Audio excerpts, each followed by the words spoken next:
అందరికీ praise lord. దేవుని నామానికి మహిమ కలుగును గాక. మీరందరూ బాగున్నారు కదా? మీరు పెడుతున్న ప్రతి ప్రార్థన రిక్వెస్ట్ అనేది మేము ప్రార్థన చేస్తున్నాం. మా ఆశ అంతా ఒకటే, ఎక్కడైతే మీరు తృణీకరించబడ్డారో, ఎక్కడైతే వెలివేయబడ్డారో అదే స్థలాల్లో నా ప్రభు మీ అందరిని హెచ్చించబోతున్నారు. విశ్వాసంతో ప్రార్థన చేయండి. ఖచ్చితంగా ఘనమైన కార్యాలు మీ బ్రతుకులు మీరు చూడబోతున్నారు. God bless you all. అలాగే thank you for liking our videos. Thank you for sharing them. Ecclesia Blessing మినిస్ట్రీస్ని మీరు ఎంతగా ప్రేమిస్తున్నందుకు ఒక సేవకుడిగా నేను ప్రభుని ఎంతగానో గణపరుస్తున్నాను. ఈ వీడియోస్ ద్వారా మీరు ఆత్మీయంగా బలపరచబడితే తప్పకుండా అనేక మందికి మీరు షేర్ చేయాలని ప్రభుపేట మనం చేస్తున్నాను. Thank you very much.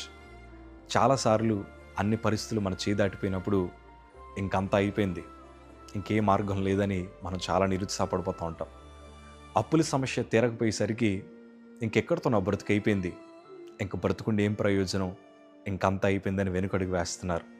వివాహాలు సరైన సమయానికి జరగకపోయేసరికి, ఉద్యోగ ప్రయత్నాలు చేసి ఓడిపోయేసరికి, ఆరోగ్య పరిస్థితులు కూడా కృంగిపోయి ఇంకంతా అయిపోయింది, నా బ్రతుకులు ఇంకే ద్వారం తెరవబడదని నిరుత్సాహపడి వెనుకడుగు వేస్తేనేమో ఈరోజు సూటిగా నా ప్రభు నీతోనే మాట్లాడుతున్నాడు. ఎందుకో తెలుసా? మన శక్తి మీద, మన జ్ఞానం మీద, మన బలం మీద ఆధారపడ్డాం.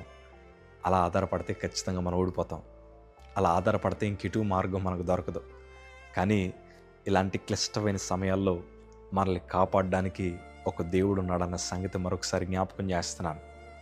నా జీవితంలో ఒకరోజు నాకు క్యాన్సర్ అని తెలిసిన తర్వాత మా తల్లిగారు, మా తండ్రి గారు, మా సంఘ బిడ్డలు, మా బంధువులకే తెలిసింది. మొదట నాకు క్యాన్సర్ అని తెలియదు. అది ఏ నెగిటివ్ బ్లడ్ గ్రూపు, రక్తం 4కి వచ్చేసింది, ప్లేట్లెట్స్ 15,000 కంటే తక్కువ ఉన్నాయి, WBC కౌంట్ వేరల్లోకి పోయింది. మా తల్లిగారికి అందరూ ఇచ్చిన సలహా ఏంటో తెలుసా? ఇంకైపోయిందమ్మా, మీ అబ్బాయి బ్రతకడు, ఇంకా ఆఖరి కోరికలు ఏమన్నట్టే తీర్చేయమన్నారు.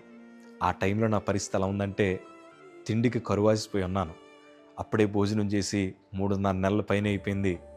ఆ రోజు మీరే కనుక నా దగ్గరికి వచ్చాయా, నీ ఆఖరి కోరిక ఏంటో చెప్ప అంటే, మిగిలిపోయిన ఎంగిలి మెతుకులైనా తీసుకొచ్చి నా చేతులు పెట్టండి అయ్యా, కడుపు నిండా భోంచేస్తాను, నొప్పి తెలియకుండా విషమిచ్చి చంపేయమని బ్రతిమాలుకుంటాను. అలాంటి పరిస్థితుల్లో బ్రతుకుతున్న నాకు వైద్యులందరూ అన్నారు, ఇంకెక్కడితో అయిపోయిందమ్మా, మీరు డబ్బులు ఖర్చు పెట్టద్దు, 60-70 లక్షలు అవుతాయి అన్నారు. కానీ మా తల్లిదండ్రులు వెనుకడుగు వేయకుండా ఈ ఆపత్కాలంలో నమ్మదగిన సహాయకుడు ఉన్నారు అన్న సంగతి జ్ఞాపకుంచుకొని విశ్వాసంతో అడుగులు ముందుకేశారు. దేవుడి రోజున మమ్మల్ని నిలబెట్టారు. వాక్యాన్ని, ఈ మాటను మీకు జ్ఞాపకం చేయడానికి ఇష్టపడుతున్నాను. కీర్తనల గ్రంథము 46వ కీర్తన 1వ మాట మనం చదవగలిగితే, దేవుడు మనకి ఆశ్రయమును దుర్గమునై ఉన్నాడు, ఆపత్కాలములో ఆయన నమ్మదగిన సహాయకుడు. మనకి ఆపత్కాలం వచ్చినప్పుడు, క్లిష్టమైన పరిస్థితులు వచ్చినప్పుడు ఏ ఒక్కరు మనకి సాయం చేయరు.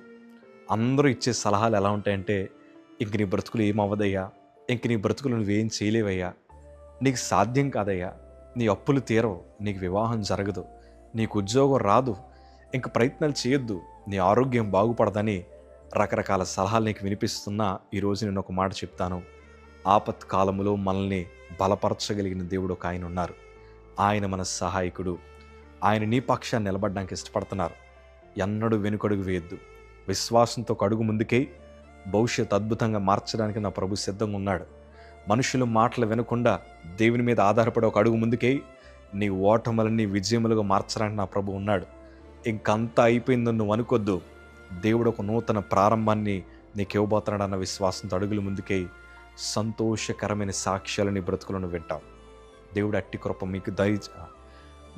కృప మీ అందరికీ దయచేదురుగాక. ఆమేన్. విశ్వాసాన్ని కోల్పోద్దు. God bless you.